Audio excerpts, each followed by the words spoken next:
My entitled aunt tried to steal my inheritance. Little backstory. My aunt has always had a greedy streak ever since I was a kid. She is the type of person that will yell at a store employee because something that was advertised isn't in stock or not at that particular store or not on sale and has been banned from entering multiple stores. When my grandmother was on her deathbed, my aunt had talked her way into getting my grandmother to sign her on as an executor of the will and ended up taking everything and anything that had the most value.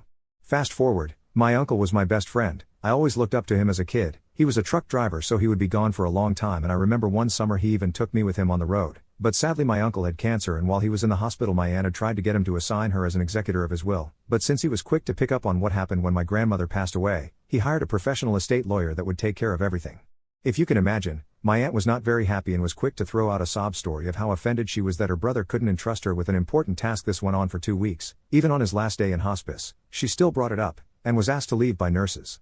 He passed away peacefully in 2011. Now I didn't know it at the time, but I quickly found out why my aunt was. So we were all asked to gather at my mom's home where the estate lawyer came to tell us who was getting what. Finally, my time came on the list, and I was surprised to have anything willed to me. What did my uncle will to me? It was his rig and car, of course. My uncle's rig is a 2008 Lone Star International which was fully loaded. His car is a 1966 Chevelle SS. My first thought was, what in the hell am I going to do with a big rig? My aunt's first thought. Well, she didn't have a first thought. She just screamed and cussed at the lawyer, saying that I was too sick to have those things and didn't deserve them because I was his nephew and not his sister. The lawyer asked her to sit down, and he would get to her. When my aunt sat down, she looked at me and said, "You're giving me the title to both of those," to which I laughed and said, "In your dreams maybe."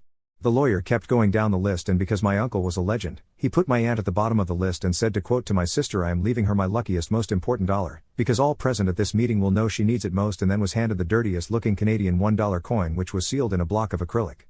Myself, my dad and my other uncles nearly wet ourselves laughing. My aunt however didn't find it that funny and instead went into another tirade on how this was unfair and saying she didn't have anything to hold on that was his. The day passed and then the nightmare began. My aunt would call over and over and over asking about the truck, wanting to buy the car, if I was going to sell the truck, if I was going to sell the car, all to which I said no. Things got worse when my aunt started saying that she wanted her car and she had someone that wanted to buy our truck. At this point I got extremely irritated and said, "It's not your car, it's my car, and my car is staying with me, and it's not our truck, it's my truck, and no one is buying it." A week later I woke up and heard something, so I went to investigate and there was a tow truck in the driveway. I quickly told the tow truck driver, who was a friend of my aunt, that if he so much as put a hand on that Chevelle I would have him arrested for trespassing and grand theft, and then proceeded to call the police. Cop showed up and I told the police officer my side of the story. Then he went to my aunt and the conversation went like this. "Cop, ma'am, can you tell me, is this your car?" Aunt: "Yes, it is. He just won't give it to me." Cop: "Ma'am, do you have the title of the vehicle?" Aunt: "No, I do not. He won't give that to me." Cop: "Well ma'am, I looked at the registration and title of the vehicle and he is listed as the owner of the vehicle. That vehicle is legally not yours and having it towed could land you and your friend prison time for auto theft." Aunt: "Well, I think I am the one who should get the car because he can't even take care of himself." Cop: "Ma'am, it doesn't matter what you think. What matters is legal ownership, which you do not have." A week later my aunt had attempted to take me to court for the car, which the case wasn't even put before a judge. My aunt refiled the claim again. It went to court and once I provided a copy of the will, title, and registration, the judgment went in my favor and my aunt was forced to pay my court costs after dismissing my aunt's claims with prejudice, meaning she can never file that lawsuit again. Then tragedy struck again. This time a great uncle passed away. I was on the will again. Can you guess what was left to me? A new U car. My great uncle's 1967 Chevrolet Impala SS, which he restored himself. My great aunt, his widow, was thrilled that I got it, but the mood was quickly soured when she realized that my entitled aunt, her niece, really was not thrilled that I got it. This time she stepped it up a notch and skipped the screaming and complaining and instead went to scheming.